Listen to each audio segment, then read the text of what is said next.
Where your treasure is, there will your heart be also. God has given us unlimited treasures in His Word. Every time we open it, we can discover a new treasure or admire an old one. What will we find today? Here's Carla Early with Treasure Hunt in the Word. Around last Thanksgiving, my husband did a podcast on the leftovers, the outcast, the remnants, and how they are precious to God. In John 9:34, the Pharisees, angered that the formerly blind man credited Jesus for his healing and wouldn't back down in the face of their intimidation, cast him out of the synagogue, effectively canceling him in their community, just as our culture tries to cancel people and ideas that don't mesh with their secular worldview. This man, though rejected by people he should have been able to respect, who should have rejoiced with him that he could see, was not rejected by God. Jesus sought him out and gave the man the opportunity to take a step of saving faith. Jesus asked, "Do you believe in the Son of God?" The man replied, "Who is he that I may believe in him?" Jesus answered directly, "It is he who is talking to you." This reminds me of when Jesus revealed his messiahship to the woman at the well. She had mentioned the Christ that they'd been waiting for, who would tell them all things. And Jesus said to her, "I who speak to you am he." He didn't speak in parables and riddles like he often did with the Pharisees. He gave them both a clear, unmistakable answer. I am the one. The formerly blind man responded eagerly with a confession of faith. "Lord, I believe."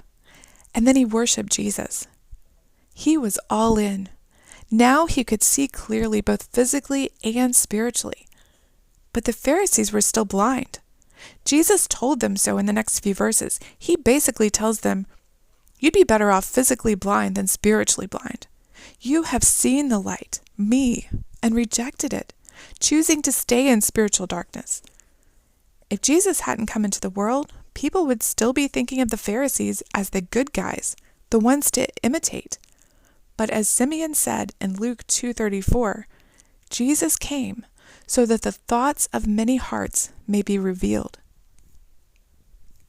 The Pharisees' reaction to the healing of the blind man proved how blind their hearts were and how they refused to leave their darkness for the light. In their estimation, these proud, self-righteous men were custodians of the light, and they resented Jesus calling them blind. An out-and-out sinner who knows he's a scoundrel is easier to reach than one who is religious but lost. The self-confident, self-righteous, moral person who trusts in upright living, especially those who grew up in the church, may think they're already good and don't need salvation. As I read once, it's better to be born in the darkest jungles and never heard the gospel than to be exposed to the truth in America and reject it.